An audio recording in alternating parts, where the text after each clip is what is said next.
So besides this band, can you name all of the other bands that you're in? Yeah, sure.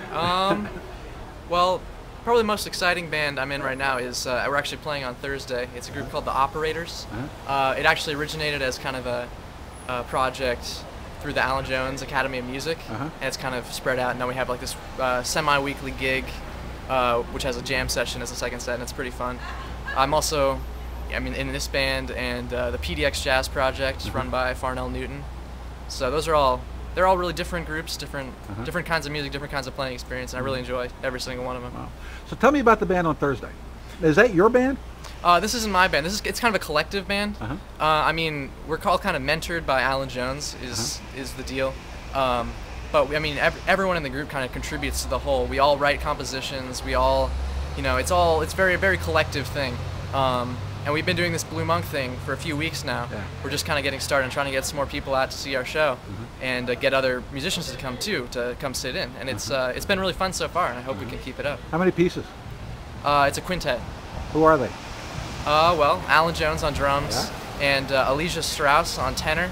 She's a great tenor player, and Adam Brock on guitar, who's a student at PSU, and the regular bassist is Patrick Harry, but recently he's actually had tendonitis issues, I think. So, so this week we have Brett McConnell on bass, who's who's at PSU. But he's an outstanding bass player as well. So it'll be really fun. So have you decided where you're going to college? I haven't yet. I'm still waiting to hear back from a lot of places. I just did my auditions back east. Where did you audition? I auditioned at Juilliard, Manhattan School of Music, the New School for Jazz, and the New England Conservatory, and NYU also. What was that experience like? It was pretty cool. It's just cool to be in New York, and going into these auditions and seeing some of the judges being some of my favorite musicians. Like who?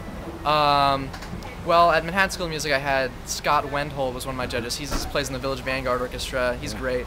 At NYU, they can do kind of an interesting thing. They have kind of a group audition as a jam session, and guys in the past who've come in include Chris Potter, and this year Kenny Werner came in and played a few courses with us, which was really cool. It was a really cool experience. Is there pressure? Do you feel a lot of pressure? Yeah, there's definitely some pressure.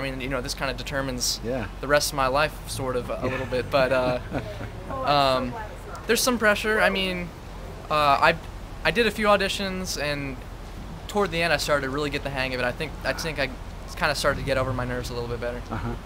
What did you have to do? Did you have to play solo or with a band? Or? They all had a rhythm section. There's a rhythm section at each audition. There's a rhythm section, and then I had to play some tunes I prepared and some sight reading stuff and all sorts of different things. What kind of stuff did they throw at you? Well, interesting. Lots of interesting things. At Juilliard was actually the toughest audition, I think. They had me play some standards, and they would change the key on me and wouldn't tell me what key they were going to. So I'd have to figure it out on the spot, which was pretty tough, but it was cool. Wow. So when do you think you'll know? I'm supposed to find out by the end of the month. And just hoping to end up either back east, or I also applied to the Brubeck Institute Fellowship, which is in Stockton, California, which would be a really awesome experience as well. Do you have any sense of where your music is going to be in, say, 5 years? I really don't know. I'm trying to figure that out right now, really what my musical goal is, because I'm really, I heavily influenced by, the classic hard bop kind of Art Blakey kind of era, Freddie Hubbard, all that kind of stuff. But I also listen to a lot of the modern guys, the young lions, so to speak. But then I'm also really into all sorts of kind of hip hop, alternative rock kind of projects too. And I'm trying to figure out how to kind of merge the two somehow. I'm still not quite sure how I want to do that, but Do you think you found your voice yet? Not at all. Definitely not. Really?